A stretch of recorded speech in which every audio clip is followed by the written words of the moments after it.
here at the fire station, and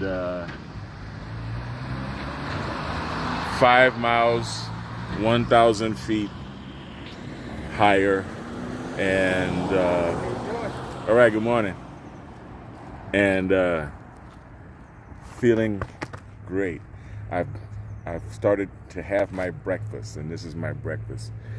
About 1 hour, 1 hour and 10 minutes. So yeah, this is a mostly run this time, and you know, I had the weekend to rest, and you know, that glutathione really helped. You know, I'm very limited with what I can say with regard to healthcare and medical stuff, but my personal experience with glutathione has been quite positive with regard to detoxification and just overall feeling great, getting rid of a lot of inflammation and everything. So I'm feeling great. Hallelujah. And it is a blessing. Let me put this down right here while I zip up my bag. It is a blessing to be able to run, to be able to express yourself this way, to be able to reach and hold your target heart rate for however long you can do it in the morning. And I highly recommend it for everybody. This is the Peak Performance Protocol, and you see I got my OG Red Dog attire on. Hurrah. What's up, yo? So anyway, now once again it's back down to the gym. I'm feeling great, you know. I weighed in when I ran the marathon, the LA Marathon last March. I weighed in at 245. Now I'm about 225, something like that. And I feel so much better. You know, there's a convergence of getting winded, right? Which means raising up your aerobic capacity so that you can run a full block or 2 or 3, or maybe your entire run without having to stop to catch your breath.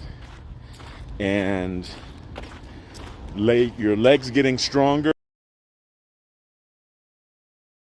as the tendons and the joints because of the high impact nature of running, and you lose weight.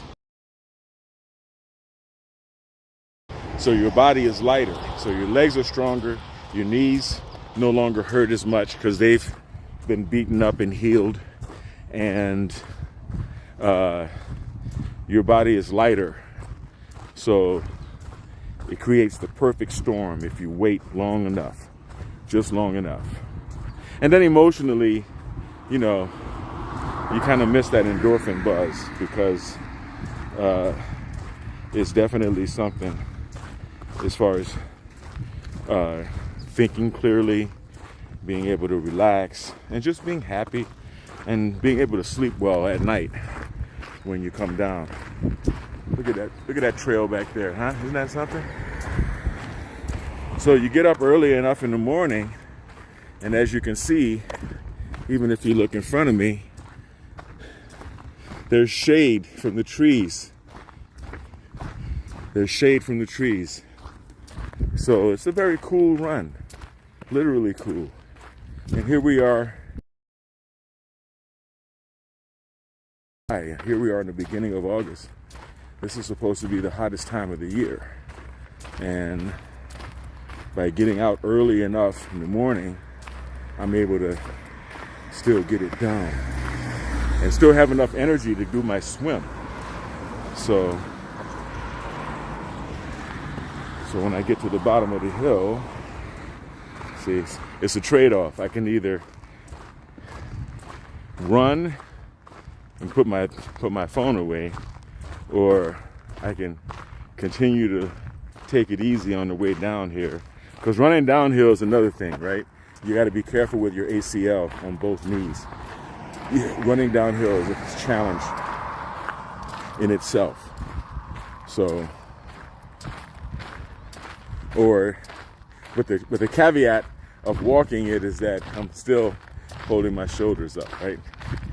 So hold the phone up. So yeah, we'll talk about some other stuff, the more heavier philosophical type stuff when I get to the swimming pool. Shout out to the biometrics team. I hope everybody's doing okay. I'll take care of everybody when I get home. Oh yeah. And we're gonna make it through this. Rudy, have fun. Yvonne. My son Yvonne turned 40. I can't believe I have a 40-year-old son. Wow. Incredible. Incredible. And ready to make more too. I don't die, I just multiply.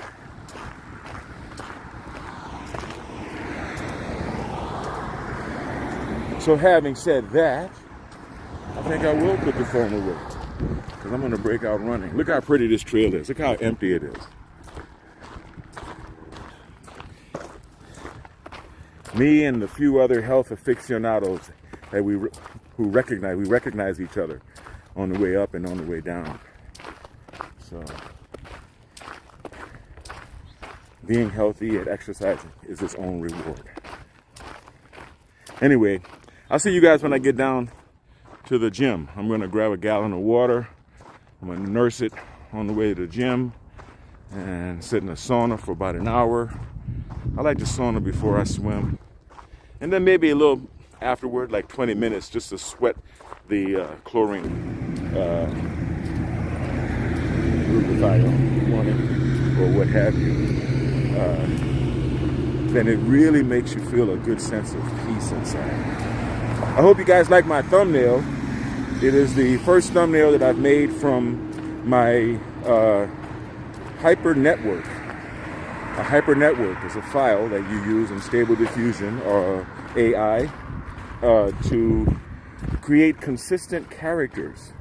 So I took about 1,056 photographs from various photographers, all within about the period of a month or two. The same summer, definitely in the same summer. And so I basically just I created the hyper network in Stable Diffusion, and I had it scan these images about 47,300 times or so far. Now I'm going to be training it more. Actually training another hyper network of myself as we speak, and so I can walk away from the computer, or I could just go to sleep all night, because that's how long it takes. It actually literally does take days to train one properly. And I have a powerful computer, so I don't know. Anyway, but I'm training two of them. One of them using photography, the one I just created, the one that's on the thumbnail for this video. I created it using